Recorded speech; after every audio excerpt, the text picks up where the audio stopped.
Olá, a paz do Senhor Jesus a todos. Hoje nós vamos dar início à nossa aula, a lição 4 da nossa apostila, Breve História da Bíblia. Hoje nós vamos falar sobre a história da Bíblia. A semana passada nós estudamos a estrutura da Bíblia, né? Nós falamos sobre o Antigo Testamento, a lei, história, poesia, profecia. Falamos sobre os profetas maiores e os profetas menores, sobre o Novo Testamento, evangelhos sinóticos, né? O Evangelho de João e Atos dos Apóstolos, as epístolas, Apocalipse ou Revelação. Foi o que nós estudamos na aula anterior. E nessa aula que nós vamos estudar da lição 4, nós vamos falar uma breve história da Bíblia. Vamos falar sobre o Antigo Testamento e o Novo Testamento. Eu gostaria que vocês estivessem com as suas apostilas, né? Com a sua Bíblia, para nós estarmos acompanhando. A nossa lição, ela começa na folha 23. Nós vamos falar a palavra cânon. Ela é usada em referência aos livros reconhecidos como componentes da Bíblia. O termo vem do grego, cânon, e significa vara, dando a ideia de uma vara reta, que era usada para medir a retidão de objetos. A canonização dos livros das Escrituras foi sucedendo aos poucos. Deus dirigiu de tal maneira a redação do seu livro que, no decorrer dos anos e séculos da história bíblica, os líderes religiosos foram reconhecendo a inspiração dos livros até completar o cânon. Realmente, quando homens de Deus falaram no Antigo Testamento, suas vozes foram reconhecidas como sendo inspiradas. A lei dada a Moisés no Monte Sinai foi reconhecida como vinda de Deus e aceita como tal. Por exemplo, em Êxodo 24, versículo 4, nós lemos: Moisés escreveu todas as palavras do Senhor. De forma semelhante, os profetas diziam e escreviam o que Deus lhe ordenara. Por exemplo, Deus deu a seguinte ordem ao profeta Isaías: Vai, pois, escreve isso numa tabuinha perante eles. Escreve-o num livro, para que fique registrado para os dias vindouros, para sempre, perpetuamente. Está escrito no livro de Isaías, capítulo 30, versículo 8. Ao profeta Jeremias, Deus disse: Assim diz o Senhor, põe-te no átrio da casa do Senhor e dize a todas as cidades de Judá que vêm adorar a casa do Senhor. Todas as palavras que eu te ordeno, que eu te mando que lhes diga, não omitas nenhuma palavra sequer. Está no livro de Jeremias, capítulo 26, versículo 2. Jesus Cristo disse que as Escrituras falavam acerca dele, porém muitas pessoas de sua época não conseguiram perceber isto. Veja o versículo a seguir. A seguir, Jesus lhe disse: São estas as palavras que eu vos falei, estando ainda convosco. Importava se cumprisse tudo o que de mim está escrito na lei de Moisés, nos profetas e nos salmos. Está escrito no livro de Lucas, capítulo 24, versículo 44. A palavra do Senhor deveria ser obedecida. Em Deuteronômio, nós lemos: Se atentamente ouvires a voz do Senhor teu Deus, tendo cuidado de guardar todos os seus mandamentos, que hoje eu te ordeno, o Senhor teu Deus te exaltará sobre todas as nações da terra. Deuteronômio, capítulo 28, versículo 1. Contudo, a desobediência traria consequência ruim para o povo. Veja o versículo a seguir. Deuteronômio 28, versículo 15. Será, porém, que se não deres ouvido à voz do Senhor teu Deus, não cuidando em cumprir todos os seus mandamentos e os estatutos que hoje te ordeno, então virão todas essas maldições sobre ti e te alcançarão. Alguns teólogos de hoje acham que o Cântico de Débora, no livro de Juízes, é o mais antigo trecho literário do Antigo Testamento, pois a sua datação refere-se ao século XII a.C. aproximadamente. O livro de Jó foi visto por muitos estudiosos como o livro mais antigo da Bíblia. Entretanto, não existe um consenso acerca da sua data, pois outros estudiosos colocaram em épocas mais recentes, como a época do exílio, aproximadamente o século V a.C. As narrativas dos historiadores proféticos apareceram no século IX e VIII a.C. A literatura profética, que inclui tanto os profetas maiores quanto os profetas menores, compreendem o período pré-exílio, do exílio e do pós-exílio, aproximadamente o século VIII a V a.C. A expansão das escrituras judaicas não parou com a lei e os profetas. Os judeus inspirados por Deus, nos mais variados estilos, foram formados desde a literatura, prática e devocional, os hinos, os sermões e histórias curtas. Neste período, apareceram discussões filosóficas, como contidas no livro de Eclesiastes, poesias amorosas, como o livro de Cântico dos Cânticos, o livro de Salmos, ao mesmo tempo hinário e livro de oração.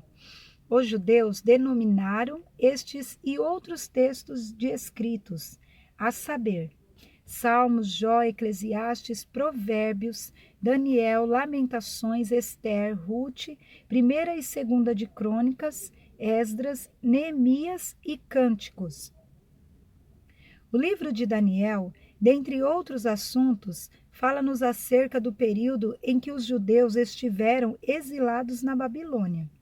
Este livro também foi interpretado como livro profético. Com mensagens escatológicas, Daniel foi citado inúmeras vezes no livro de Apocalipse.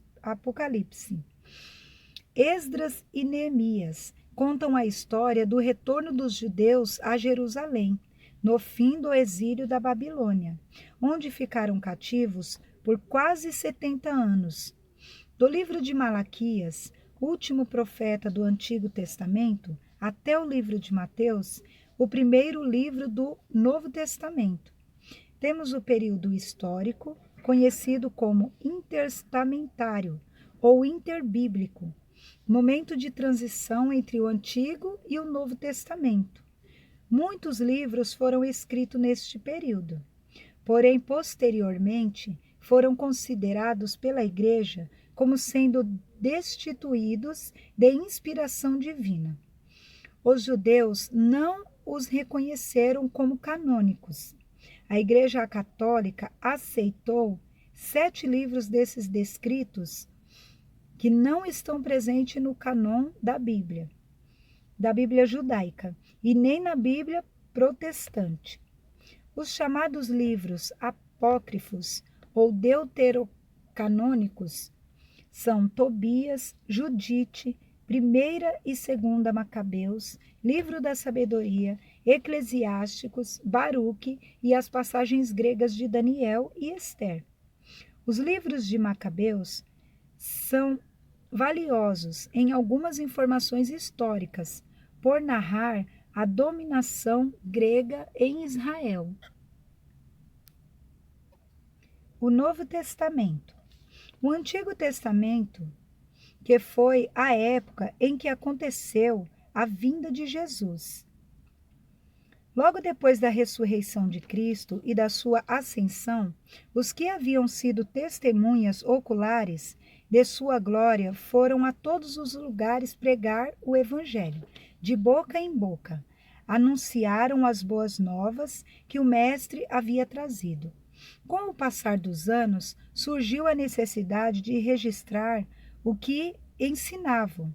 Foi então que os livros do Novo Testamento começaram a ser escritos. O ambiente de perseguição no qual foram escritos ratifica que o Novo Testamento foi escrito com sangue, desde o sangue vertido na cruz do Calvário até o sangue dos apóstolos. Os apóstolos de Jesus foram transmitidos através da palavra, cartas e bilhetes, o que Jesus ensinou e realizou. O primeiro livro a ser escrito no Novo Testamento foi a carta de Paulo aos Tessalonicenses, por volta do ano 50, depois de Cristo. Os evangelhos foram escritos entre 50 e 100, depois de Cristo. Algumas epístolas foram escritas depois dos evangelhos.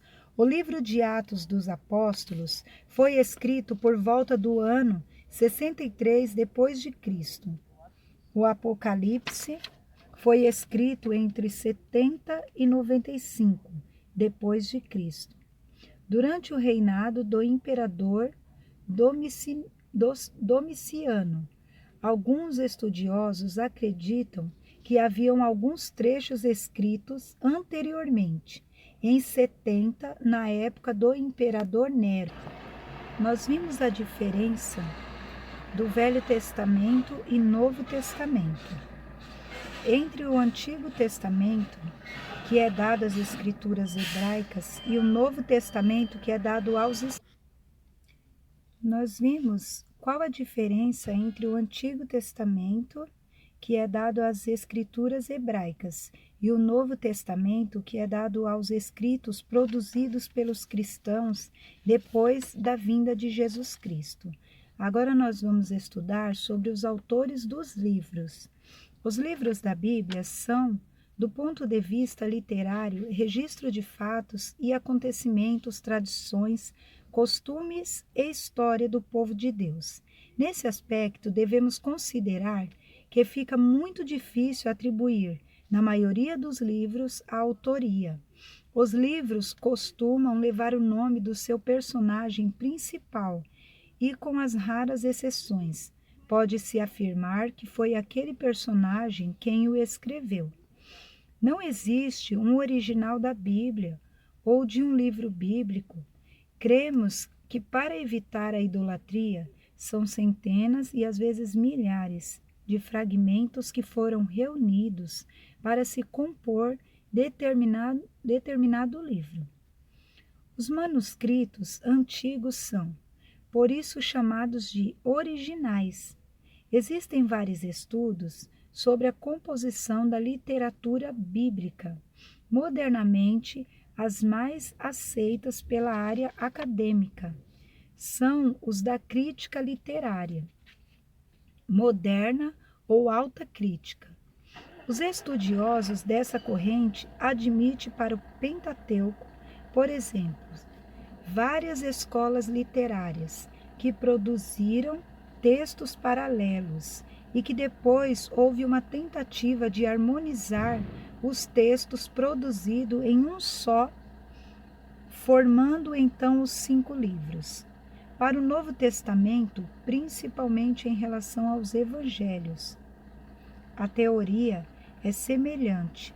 Por mais sério e importante que possa ser esses estudos, não podemos desconsiderar o fato de que são apenas teorias. Alguns cristãos têm preferido aceitar o plano de Deus na revelação e inspiração da Bíblia, aceitando o que ela diz literalmente. Vamos ver agora a Bíblia no Brasil. Entre a grande maioria dos evangelhos do Brasil, o nome João Ferreira de Almeida está intimamente ligado às Escrituras Sagradas. Afinal, é ele o tradutor, ainda que não o único. Das 2 versões da Bíblia mais usada e aparecida pelos evangélicos brasileiros, a edição revista e corrigida e a edição revista e atualizada, ambas distribuídas pela SBB. Se sua obra é largamente conhecida, o mesmo não pode dizer a seu respeito. O que se sabe hoje da vida de Almeida está registrado na dedicatória de um de seus livros e nas atas dos presbitérios de igrejas reformadas do sudeste da Ásia, para as quais trabalhou como pastor missionário. Olá, a paz do Senhor Jesus a todos. Hoje nós vamos dar início à nossa aula, a lição 4 da nossa apostila, breve história da Bíblia. Hoje nós vamos falar sobre a história da Bíblia. A semana passada nós estudamos a estrutura da Bíblia, né? Nós falamos sobre o Antigo Testamento, a lei, história, poesia, profecia. Falamos sobre os profetas maiores e os profetas menores, sobre o Novo Testamento, evangelhos sinóticos, né? O Evangelho de João.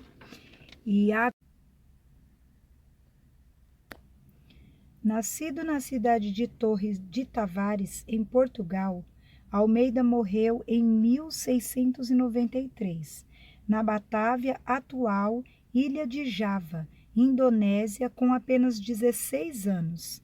João Ferreira de Almeida dá início à tarefa de tradução da Bíblia, a qual se dedica até o final da sua vida.